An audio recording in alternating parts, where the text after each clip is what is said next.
Hello there class, and welcome to this video going over the study guide for our test on the Anglo-Saxon world. Our test, remember everyone, is on Friday, September 6th. And this video here is just meant to be a helpful guide in case you've missed any class or want to refresh yourself on the material that we've covered over the past 2 weeks. All of these terms down here, everybody, you don't have to write down here on this page of your study guide. Rather, these are terms that you should put into a series of flashcards on Quizlet or maybe on 3x5 cards. Those would be okay. I would highly recommend doing this, everybody, just because it could give you it will give you 2 to 3 points on your test. Doing that could be half a letter grade, and that can make all the difference in going up from a B to an A. So please consider doing this bonus here, everybody. Doing this bonus here for some extra credit on your upcoming tests. All right, but let's get started with the study guide. The questions start on the second page with the Vikings. The Vikings, everybody remember, were a series of Scandinavian pirates who terrorized Europe in their long ships from around the year 700 up to the year 1000. The Vikings' most formidable weapon, everybody, was their longship, which was capable of sailing on the open seas, right, like the North Sea, even into the Atlantic, and also capable of going up rivers. So the Viking longships, or their dragon ships, was capable of going not only on the open ocean, but also up rivers. This allowed them to penetrate deep into, say, the English countryside or into France, and then strike at villages on the banks of those rivers very, very quickly. And they can make very quick getaways. The Viking longships, too, you could sail them down a river, land them on a bank, and after you had finished raiding this particular village here, that's supposed to be a dragon head right here, but the Vikings could get back in the boats and lift them up and then turn them around and then put them back on the river and sail back away again for a very quick victory. So those are really the big advantages that the Viking longships had. They were quick and mobile. You could sail them on the open seas and in rivers, and they made for very, very quick getaways. So places the Vikings raided and settled, this question right here, the big one is going to be England, and a place that they end up conquering, which is called the Danelaw. They also attacked across France, and we're going to get back into the Holy Roman Empire and France in just a bit and talk more about the Viking raids there. Also Spain, they went as far as Constantinople, and they're actually going to be a legit and elite members of the Byzantine imperial court called the Varangian Guard. You don't need to know this, but it's just cool. Then they also settled Russia. You have a group of Vikings who sailed east down the Russian river systems. The word Rus here actually means rower or red, and it's named for the Viking princes who actually penetrated deep into the Russian heartland. And the last actually there's a couple more places. You have Iceland, which is an island just south of the Arctic Circle. And you have Greenland, which is a huge landmass, but is very, very cold and very icy. And the last big place that they settle is the Irish capital of Dublin. The Irish capital of Dublin starts off as a fortified market town settled by the Vikings, where they traded with the local Irish peoples in slaves and dairy products for Viking weapons and other cool trade goods. Okay, so the Vikings, where did they come from? They came from Scandinavia, and specifically the countries of Norway, Sweden, and Denmark. Norway, Sweden, and Denmark. And if you notice here, the word Danes is often used to describe the Vikings, and that's because it's a reference to Denmark, and also Northmen or Norsemen, and that's because coming largely from the north in general, and hence the meaning of the meaning behind the name of the country, Norway. The years of the Viking Age are going to be 700 up to around 1000. And one of the big years that we looked at was 793. That's the year that the Vikings sacked the monastery at Lindisfarne. And so that's a big one as far as tumultuous events in the life of in the age of the Vikings. The next question down below years of the Viking Age is the word Danes, which I've explained right here for you, right? It's just a shorthand word that the English often called the Vikings because they just lumped them in with everybody coming over from Denmark. All right, let's go on to the next one. All right, so where and when did the Vikings arrive in England? Well, it does mention that they attacked some places in the year 700 on the English coastline. A big year is 793 when they attacked the monastery at Lindisfarne. And then another big year is 865 when the great heathen army arrived in England, intent upon not only conquering but also settling. So the Vikings brought their families with them, conquering and settling, and they arrived in huge numbers in the English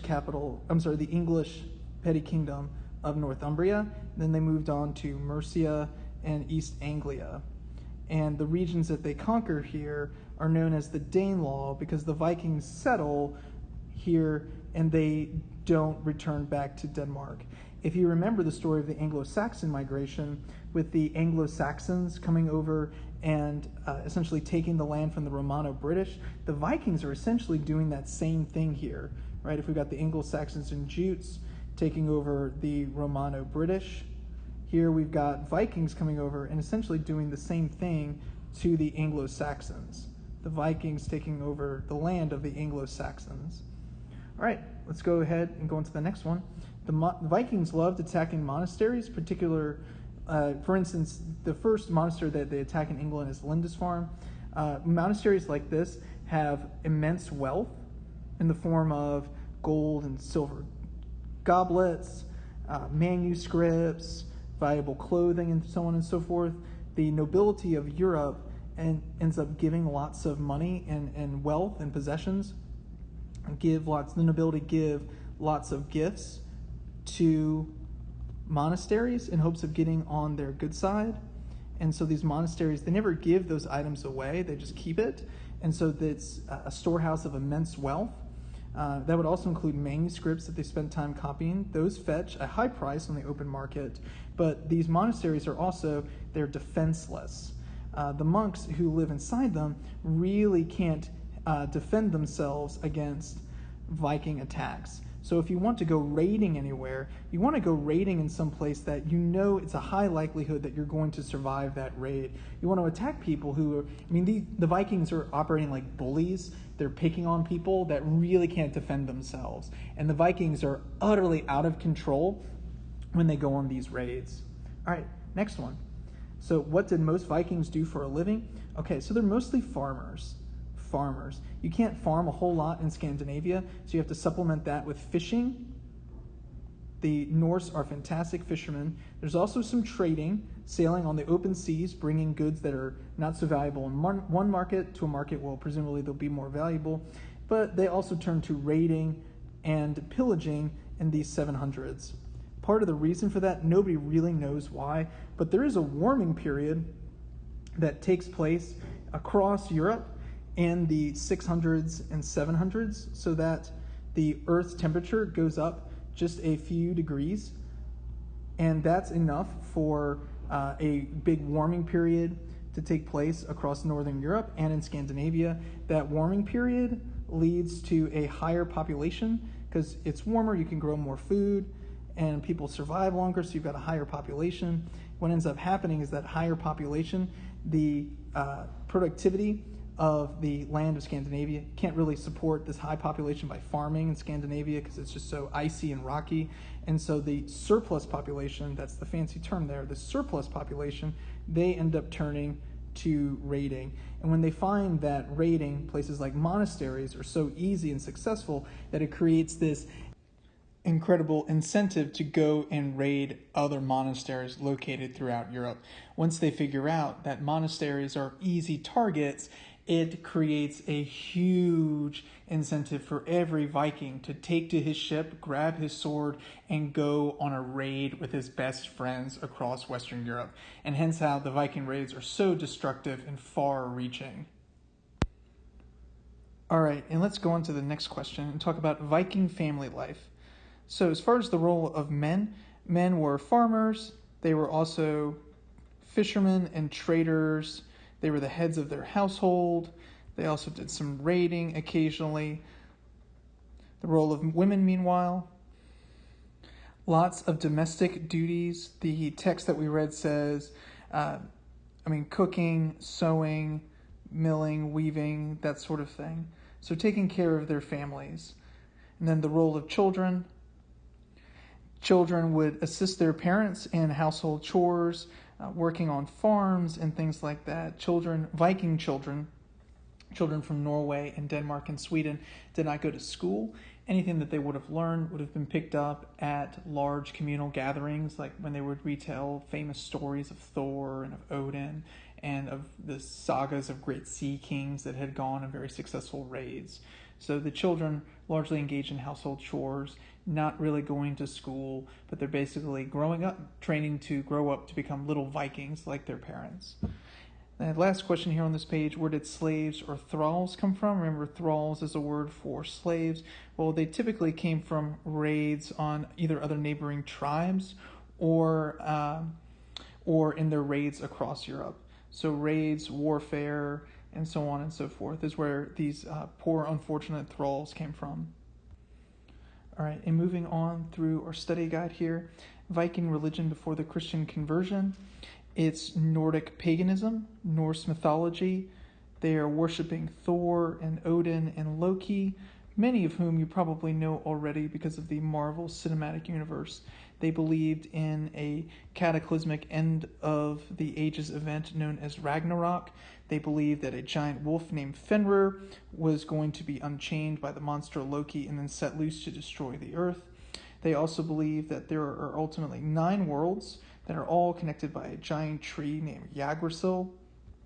You don't need to know all these things for your test here. This is just an outline of Nordic paganism. And they also believe that if they died in battle, they would go to a giant, fantastic mead hall called Valhalla, where they would all train. These warriors would train for an event known as Ragnarok. How do you get selected to go to Valhalla? Well, you have to die in battle, and then Odin would send out his attendants called the Valkyries, which were warrior maidens who would scour the battlefields for dead heroes and pluck their souls from their bodies that are there on the battlefield and take them up to Valhalla. All right, let's keep going though. The next one, the Danelaw. The Danelaw is the region of northeastern England that the Danes had conquered. Formerly, it's the kingdoms of Northumbria, of Mercia, and of East Anglia, but it's under the rule of the Danes, under the law of the Danes, hence the name, the Dane Law. And it's the former kingdoms of Northumbria, Mercia, and East Anglia. Northumbria and Mercia are 2 of the largest kingdoms. The only one that doesn't get swallowed up is Wessex, and we'll look at them in just a little bit with Alfred the Great. The Great Heathen Army is the huge army of Danes that arrives in England in the 850s. They conquer Northumbria, they sack York, brutally execute the king of Northumbria, whose name is Ayala. Then they move into Mercia and East Anglia, and also brutally dispatch anybody who stands in their way. So this Great Heathen Army is an army of Danes, and they sack York in 866. The Vikings sacked the city of York, which was the capital of Northumbria, in 866. I'll repeat that. The Danes sack the capital of Northumbria, which was York, in 866. All right, let's continue on with our study guide. The next page in our study guide moves on to the Anglo-Saxons. And our first question is, who exactly lived in Roman Britain, i.e. the tribes, and how did they merge with the Romans? Well, these are largely Celtic tribes, and Celtic is a really big kind of umbrella term for many different tribes that are speaking a similar language. Today, it's got a lot of similarities with the language known as Gaelic, which is alive and well in the Republic of Ireland. Well, so you've got a number of Celtic tribes that were living in Britain, and many of them merged with the Romans, and they formed this kind of hybrid culture. They adapted elements of Roman culture, including Latin, and this is how they merged, but they began speaking Latin. They wore togas, and in speaking Latin, they also read Latin literature.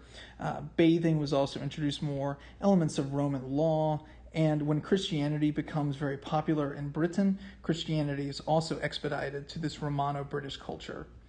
So it goes all the way back to Julius Caesar and his conquest of the his invasion of Britannia. He exchanged hostages with many of the tribes who were living there, and those hostages came to appreciate Roman culture, and they brought it back to their people living there in Britannia. So who exactly lives in Roman Britain? They're Celts, but they had merged with the Romans to form this cool hybrid culture. Next question. Who invited the Jutes into Britain? His name was Vortigern. And why did he invite the Jutes to come? Well, he was dealing with 3 different tribes. The Celts, like a tribe of Celts. Remember, Celts is also kind of an umbrella term for many tribes that speak a similar language. Here he's also dealing with the Picts. And the Picts are speaking a similar language as to the Celts, as well as the Scots. So you've got the Celts, Picts, and the Scots. These 3 tribes here never accepted Roman custom. They did not like Rome whatsoever, and so they were pushed out of Roman Britain and into, say, the modern-day regions of Scotland and of Ireland, where Roman civilization did not extend to. Scotland and Ireland are largely independent of Roman rule. So when the Roman Empire falls in 476, these 3 tribes tried to take back the land that was previously theirs. And so they start attacking Vortigern and trying to take back the land that the Romans had originally taken from them.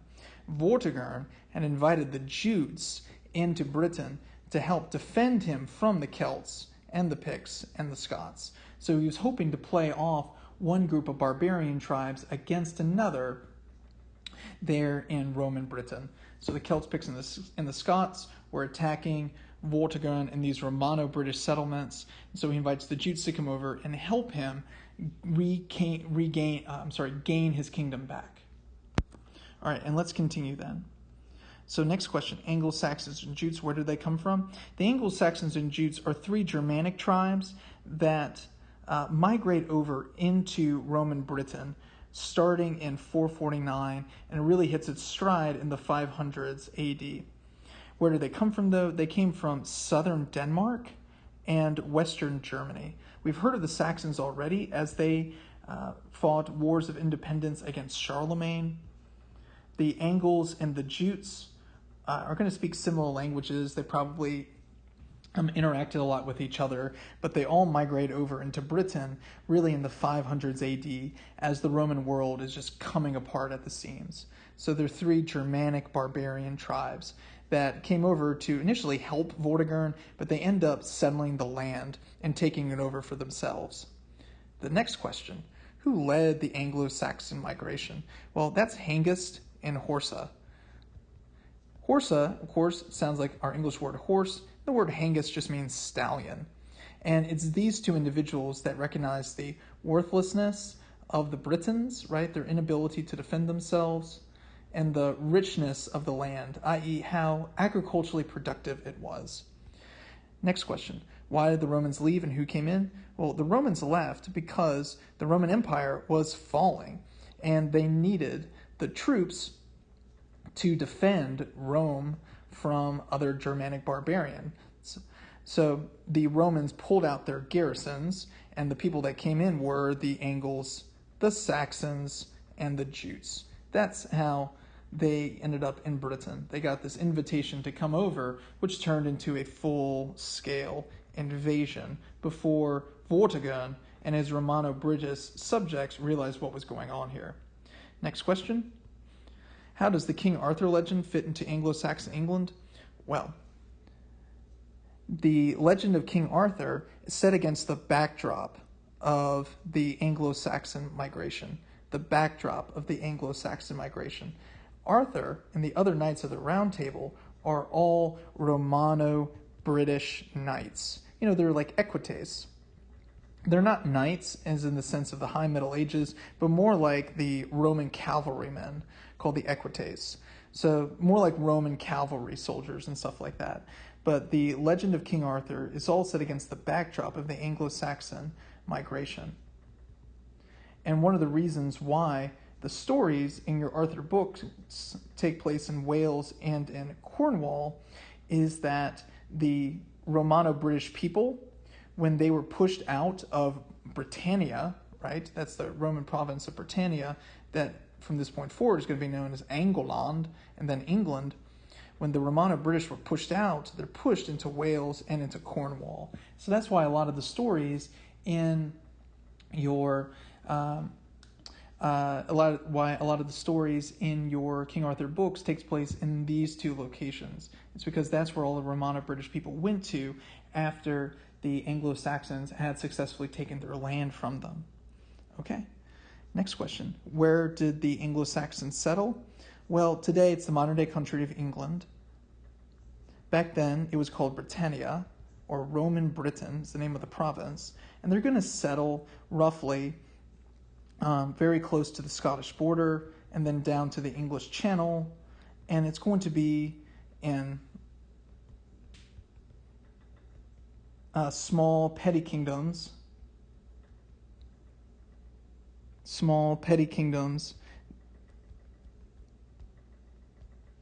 with names like Northumbria, Mercia, Wessex, Sussex, Essex, Kent. There's 7 big ones in general.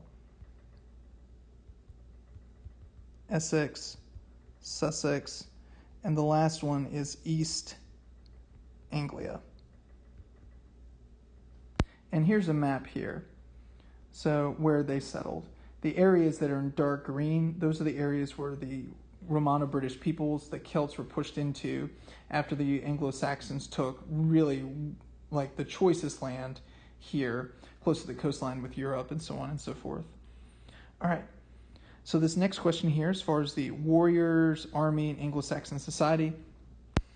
So I went ahead and just wrote all of this out. Anglo-Saxon society, it's a feudal culture. It's based on in and around feudalism. Land is given out to knights and vassal lords in exchange for their loyalty to the king. Kings are going to be at the top of this pyramid. Earls and bishops. The earls are the major landowners, and bishops are pretty powerful landowners too in their own right. Then you've got thanes here. Thanes are warrior knights that take oaths of loyalty to earls in exchange for a small parcel of land. Churls, these are peasants who own their own lands, so they're land-owning peasants. That's kind of a big deal there. And lastly, you've got a class of people unfortunately designated as thralls, and these are the slaves in Anglo-Saxon society. So kings at the top, thralls at the bottom. 2 things that are of interesting note here is one, the Witan, the Council of Wise Men.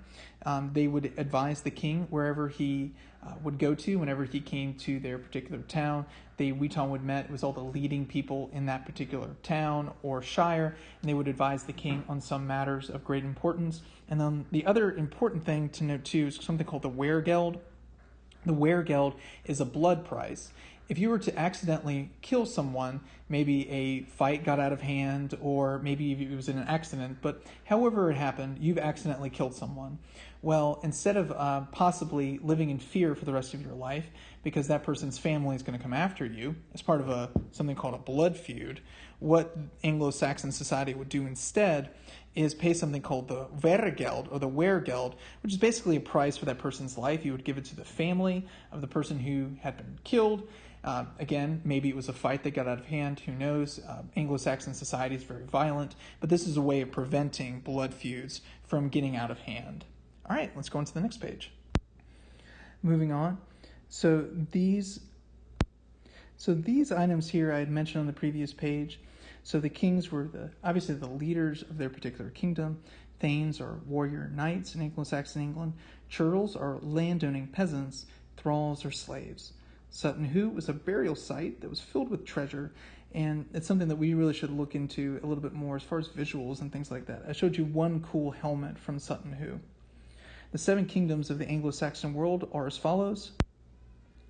Right here, Northumbria, Mercia, East Anglia, Essex, Kent, Sussex, Wessex, and so on.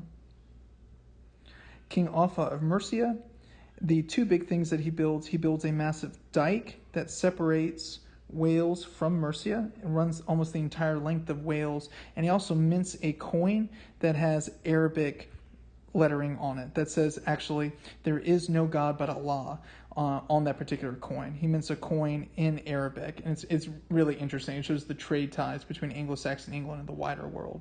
King Alfred of Wessex, he not only reforms English education, but he reforms English law, but he also essentially saves England from the Vikings. That's really his big accomplishment, is defeating the Vikings, and it's King Alfred of Wessex. Okay, let's move on. The next series of questions are on the conversion of the Anglo-Saxons to Christianity. As far as why they converted, it's really, for one thing, there's just a number of practical benefits in converting to Christianity. One of them would be an access to Latin manuscripts and the wealth of scholarship that comes with those Latin manuscripts, as well as administrators. There's just a lot of practical benefits to converting to Christianity in the early Middle Ages. The two major figures involved with the conversion are Pope Gregory I, who sent missionaries. If you remember, he's the guy that told all those really bad puns while he was walking through the city of Rome. Then there was Augustine of Kent. He was that missionary who was sent by Pope Gregory I. Pope Gregory I sends Augustine of Kent into Anglo-Saxon England. And then lastly, Canterbury is the site of the first church in England. And that's why Canterbury, and the Archbishop of Canterbury, is the head of the Church of England. All right, and we're almost done. Let's go into the next series of questions. As far as the advantages that the Anglo-Saxons get when they convert to Christianity, access to Latin manuscripts, as well as the steady stream of administrators that the Catholic Church had in store, since it's the one place in the Middle Ages where you can get an education. As far as a monastery and what people do at monasteries, a monastery is essentially a place where a large number of Christians pray, they read the Bible, and they work. Oftentimes, a monastery is going to be housed in a large converted villa rustica, or a large manor house, and it's kind of like a church, a place where you go and you worship God, but it's also mixed with, it's a place where people live in large numbers. So typically this is, people do this in order to escape the corruption that's in the world. They see a lot of bad things going on in cities, and they want to get away from it. Now, here are two famous instances of monasticism. First is a monk named the Venerable Bede. He's a famous monk and historian, and he's credited with introducing the AD and BC scheme into historical organization. As a monk, he lived at the monastery of Wanmouth Jarrow, and he lived in the 600s AD. So Wanmouth Jarrow, that's the name of a monastery that he lived at. I'll go ahead and clean this up. Now, the monastery at Lindisfarne, it's a monastery in Northumbria. The name means Holy Island, and it was the first monastery to be attacked by Vikings in 793. All right, let's move on to the last one, Alfred the Great. So all of this really here is a brief overview of the life of Alfred the Great. The challenges that Alfred the Great faced are largely the Vikings, right, and the great heathen army that arrived in England in the 850s and sacked the city of York in 866. These here are accomplishments of Alfred the Great and his reign, and these are really good vocabulary words to know here. The first is burhs. Burhs are fortified market towns. Alfred the Great would finance the construction of basically wood and earth forts to protect against the Vikings and to keep them from doing too much damage to the English countryside. Now, the English Navy, Alfred the Great financed some large-scale shipbuildings, again, to protect England from the Vikings and further Viking attacks. The Vikings were particularly good at sea, so Alfred the Great tried to neutralize that by financing the construction of ships. Moving on, Alfred the Great. Now, everyone, I'm going to move into the short answer section of our test here and give a little bit more information about how to do well in short answers. The material here on Alfred the Great and his accomplishments somewhat speak for themselves, and they're really going to be covered more in the short answer questions that are going to be on our test. So let's jump into that.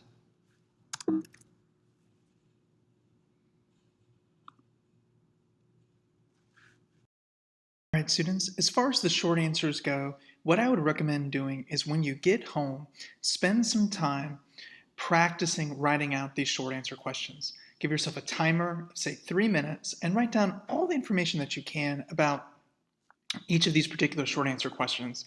I can tell you now that they're going to show up on your test, and you can give yourself some time practicing just to see how much you know and how much you can recall within a short period of time. I'll go over these short answers now, and then in class, if you have anything else that we should bring into it, we can go ahead and do that. So was Alfred a virtuous leader? 3 reasons to support your answers. Yes, he was a virtuous leader. I feel like it's a little bit easier. He defeated Vikings. He took steps to build up the strength and prosperity of his people. He reformed English common law. He translated works of literature into English so that people could read them. He shared his laws. They were also written in English so that people could understand them. He constructed a network of burrs, and those burrs are big because they facilitated trade between towns in England.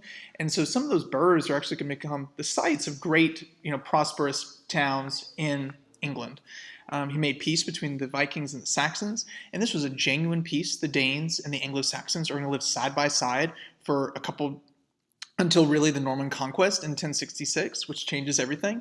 The Vikings at this time, by the time of Alfred the Great, they'd settled, they'd started families, and they've just given up their raiding days. A lot of them convert to Christianity. They embrace the religion of the Anglo-Saxon peoples, and you have no more of this fighting between Saxons and Danes, but rather you have one united, these two groups of people living side by side in real genuine peace. And it seemed that Alfred was very humble, as indicated in the episode of Alfred and the Cakes, in that the woman rebukes Alfred. And I think a weaker person would have rebuked her and reminded her of his position and authority, but Alfred doesn't do that. As far as no, he wasn't a virtuous leader. Maybe he was unsure of himself. He just won a couple of battles. That's not really a huge accomplishment. Plenty of leaders have done that. Anyone could have constructed burrs. Promoting literacy isn't a big deal. I'm really tearing down Alfred's, the claim to greatness that many people give him there without giving a whole lot of other reasons. The fact saying that Alfred the Great is not a virtuous leader, I feel like is a much harder position to defend, but there's 3 reasons that you could go into. All right, let's move on to the next question, which is, what advantages did the Anglo-Saxons get when they converted to Christianity? Answer question concerns the conversion of the Anglo-Saxons to Christianity. Remember that the Anglo-Saxons, the 3 tribes, right, the Angles, the Saxons, and the Jutes, when they originally came over into Roman Britain, these 3 Germanic tribes followed the customs, the gods of Nordic paganism.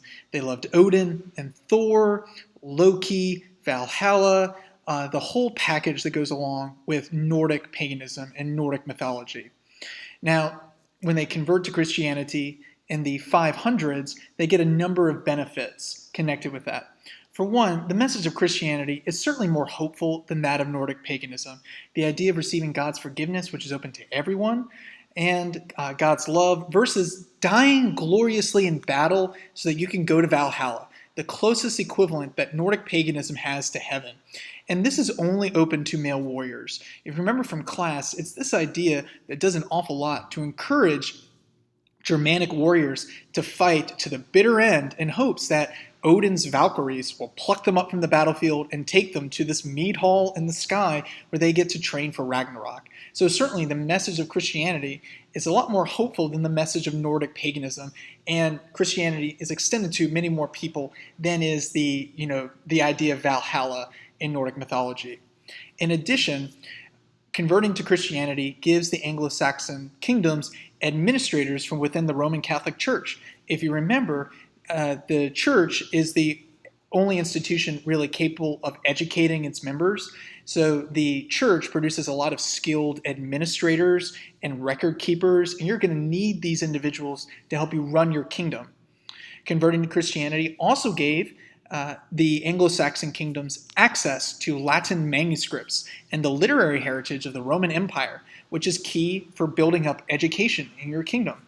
And lastly, monasticism, right, which is an institution whereby you've got these large buildings that many groups of Christians live in such buildings, and they pray and they read the Bible. It's kind of a mix of a church and like a dormitory, but the monastic movement, once it gets into England, gives England a steady supply of hardworking, pious, well-educated monks to do some pretty hard tasks like farming and manuscript copying.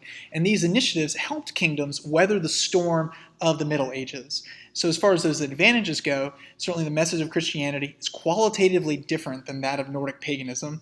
Administrators, they get access to administrators, they get access to Latin manuscripts, and a steady stream of hardworking individuals to help them weather the storm of the Middle Ages. Last two of our short answer questions. This first one, how does the legend of King Arthur fit into Anglo-Saxon England? And don't worry about the Battle of Baden Hall. It's a battle between the forces of the Romano-British against the Anglo-Saxons. Just remember that the legend of King Arthur is set against the backdrop of the Anglo-Saxon migration. The first paragraph in King Arthur references Vortigern inviting the Anglo-Saxons and Jutes over into Britain. Once the Anglo-Saxons and Jutes realize how helpless the British people are to defend themselves, they come over en masse, migrate into Britain, and conquer the land for themselves, renaming it Angloland. Remember that Arthur and his knights are effectively the last remaining Roman military officers left in Britain, and it's their task to defend Christian Roman Britain from the onslaught of Germanic barbarians coming over to take the land that has belonged to the Romano-British ever since the Emperor Claudius annexed Britain and made it part of the Roman Empire. What's left of the Romano-British people are pushed into Wales and Cornwall. Wales is actually the Anglo-Saxon word for foreigner or slave. Cornwall is a peninsula down at the southwestern tip of the British Isles, and it's here that the stories of King Arthur and Camelot take place, because that's where the Romano-British people were pushed into after the Anglo-Saxon migration ended. And our last question is about the Vikings and what made them such effective and brutal raiders. And we're going to look at 3 reasons why they were so good at what they did. The first one is really that the Vikings had some powerful incentives. They were very successful at conducting these raidings, and they lost very few Vikings in the process. Western Europe was very weak militarily. Question: what made the Vikings such effective and brutal raiders? Well, here are those 3 reasons. 1, the Viking raids are initially successful. They bring back lots of treasure from the places that they raid, and they lose very few people doing it. The Vikings had a religious worldview that told them that if they died in battle, they would go to Valhalla. That provided a powerful incentive for them to continue raiding. And the Vikings had a unique weapon, the longship, that enabled them to strike practically anywhere in Europe without warning. Let me talk about these a little bit more. So as far as the success of the Viking raids, Western Europe was weak militarily and couldn't mount an effective defense against the Vikings. The Vikings would show up, they would raid, and then they would disappear. And by the time they had successfully gotten away, the local lord had brought in his knights to defend that particular village. The Vikings could strike just about anywhere they wanted to without fearing a reprisal from Western European earls or barons or dukes. They just couldn't show up in time to stop the Vikings. On top of that, Europe has this collection of monasteries, these institutions filled with monks that were not only weak, but they were extremely wealthy. Monasteries had, farmland attached to them. They had cool treasures and jeweled goblets that local lords had given to the monasteries as a gift. They had manuscripts that could fetch a very high price in other foreign cities. Well, these monasteries, they were weak, but they were also wealthy, so they provided a very easy target for Viking raiders. In addition, the Vikings really had to go abroad in some way, shape, or form. A warming period in the 600s and 500s had led to an increase in the population of Vikings. So they needed to go abroad for new opportunities they couldn't get for themselves back home in Scandinavia. The other big reason has to do with the worldview of the Vikings. They believed that if they died, they would go to Valhalla and feast with Odin until Ragnarok. That's a big incentive for the Vikings to continue raiding to the extent that they did. And lastly, the Vikings possessed a very fearsome weapon, which was the longship. The Viking longship could sail over the open ocean and on shallow rivers. The hull of a longship was strong enough to withstand ocean waves, so it could get battered by strong ocean currents and keep on sailing. But the draft was also shallow enough that it could sail up rivers. This meant that a Viking longship could sail with 60-some Viking warriors from Norway or Denmark across the North Sea and then sail up sail upriver deep into the interior of England and attack wherever they wanted to from that point forward. In France, they have to build fortified bridges to defend themselves against further Viking attacks. So, and then in addition, the Viking longships had both oars and sails, so these ships could move regardless of the weather conditions. That's another huge advantage that the Viking longships had. And lastly, the Viking warriors were strong enough that they could sleep out on the deck of the ship in some pretty terrifying conditions. And most Western Europeans weren't willing to do that. I don't think the Viking longships would have been as effective if the Vikings who sailed them weren't such hardy and brave, really brave sailors to be able to endure those sorts of conditions. So those are some reasons why the Vikings were so effective. For one thing, the Viking raids were successful. They had religious beliefs that led them to believe that their raids would earn them a place in the Nordic conception of heaven, and they had a very unique weapon, the longship, that allowed them to strike just about anywhere they wanted to. All right, and that brings us to a close for our study guide. Good luck studying, everybody.